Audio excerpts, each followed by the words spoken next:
안녕하세요. PPT 강사 피튜디오입니다. 오늘은 PPT로 제안서 기획서 작업을 할 때 정리하는 방법을 알려드릴게요. 바로 숫자 3을 생각을 하시면 되는데요. 이렇게 줄줄이 나열됐을 때 받는 사람 입장에서 어느 부분에 키포인트가 되어 읽어야 하는지 이해하기가 어려워요. 그쵸? 그래서 우리는 이거를 좀 더 가독성을 높이기 위해서 숫자 3, 즉 3개로 나뉘어서 제안서, 기획서로 전달을 해야 한다는 뜻이에요. 줄글 같은 경우는 저는 3개의 키워드를 이렇게 뽑았어요. 커피 원두, 커피 종류, 원두의 풍미, 이렇게 3가지의 키워드를 뽑아서 이 내용들을 정리할 예정입니다. 어떻게 정리할 거냐면 이 키워드의 간단한 요약, 그러니까 설명이죠. 이 설명 또한 3개로 뽑습니다. 그래서 위에 있는 줄글을 아래와 같이 키워드와 핵심 요약 문장으로 나뉘었습니다. 역시 3개로 나뉘었죠. 3개로 나뉜 이 줄글 문장을 어떻게 정리를 할 거냐면 먼저 키워드를 작성해 주시고 아까 뽑은 요약 문구를 함께 작성해 줍니다. 이때 이 요약 문구는 키워드보다 조금 더 작은 포인트로 설정을 하는 것이 좋습니다. 그런데 이렇게 키워드와 문구로만 정리되어 있으면 사실 이해를 위해서도 그리고 이 기획서의 완성도를 위해서도 조금 심심한 면이 있어요. 그래서 여기에 사진을 추가하려고 합니다. 이 키워드 설명에 맞는 사진을 추가하고 싶은데 우리가 사진을 다운로드를 받을 때 이런 언스플래시 혹은 픽사베이 등등의 무료 소스 다운로드를 사용을 하겠죠. 무료 소스를 사용을 하다 보니 사진의 사이즈가 제각각이에요. 딱 제가 원하는 사진 사이즈를 구하기가 굉장히 어렵습니다. 그래서 저도 지금 이 원두와 종류와 풍미에 맞는 사진들을 가져왔는데 이 사진 사이즈가 모두 제각각이에요. 그래서 이 사진 역시 하나의 사이즈로 정리해서 잘라주어야겠죠.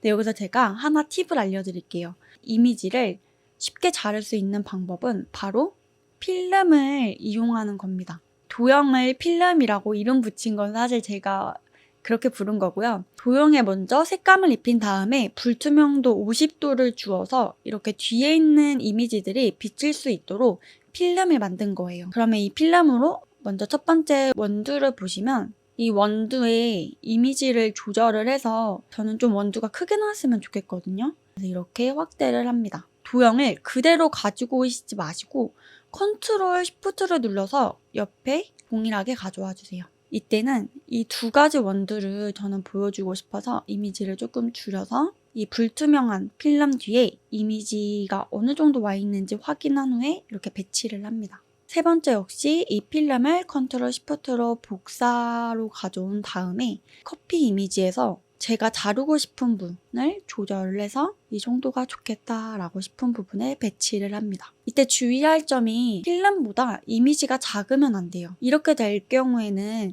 이 필름 이미지가 여백으로 처리가 되기 때문에 반드시 이미지를 좀 더 크게, 필름보다 크게 배치를 합니다. 이렇게 보면은 되게 중구난방인 것 같죠? 근데 이거를 먼저 이미지를 눌러주시고 필름을 함께 눌러주세요. 그리고 도형 서식에 가서 여기 도형 병합으로 들어갑니다. 그리고 교차를 눌러주시면 이렇게 깔끔하게 이미지가 잘려요. 동일하게 이미지를 눌러주시고 필름을 눌러주신 다음에 도형 서식 병합에서 교차, 동일하게 병합에서 교차를 눌러줍니다. 그러면 아까 제각각이던 이미지들이 쉽고 빠르게 동일한 이미지 크기로 자를 수가 있었어요. 물론 여기서 이 필름을 이용하지 않고 이미지 자르기를 이용할 수 있기는 해요. 근데 제각각인 이미지들을 모두 눈으로 보았을 때 동일한 크기로 자르는 것이 결코 쉽지 않거든요. 그래서 이렇게 필름을 통해서 동일한 이미지를 잘라줍니다. 마찬가지로 잘라서 이미지와 핵심 키워드들을 정리했습니다. 근데 이렇게 문구를 정리를 했을 때 조금 심심하죠. 그래서 좀 더 레이아웃을 정리를 하고 배경을 넣었어요. 배경에는 커피하면 브라운색을 떠올릴 수 있잖아요. 그래서 배경 이미지에 연한 브라운 색상을 넣고 우리가 눈길이 가야 하는, 집중해야 하는 키워드와 이미지에 이렇게 흰 색깔 도형을 넣어서 구분을 주었습니다.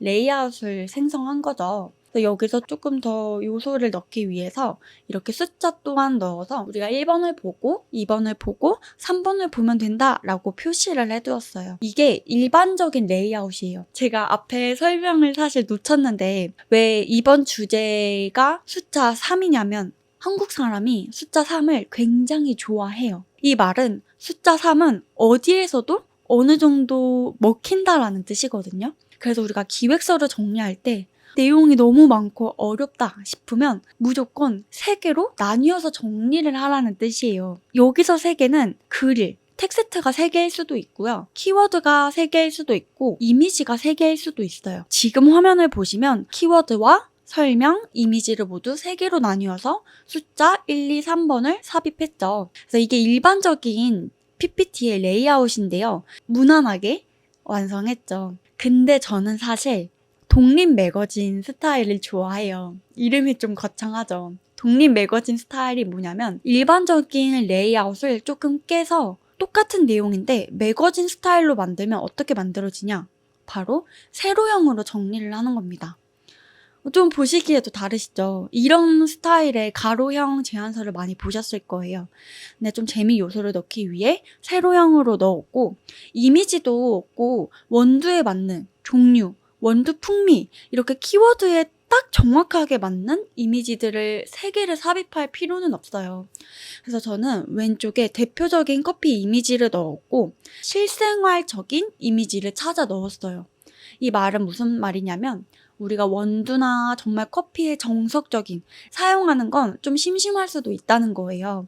그래서 실생활 속에 커피잔이 있는 이미지를 적용해서 독립 매거진 느낌으로 재미 요소를 주었습니다. 하지만 여기서도 제가 놓치지 않은 게 있죠. 바로 숫자 3이죠. 다만 세로형으로 정리를 하였죠.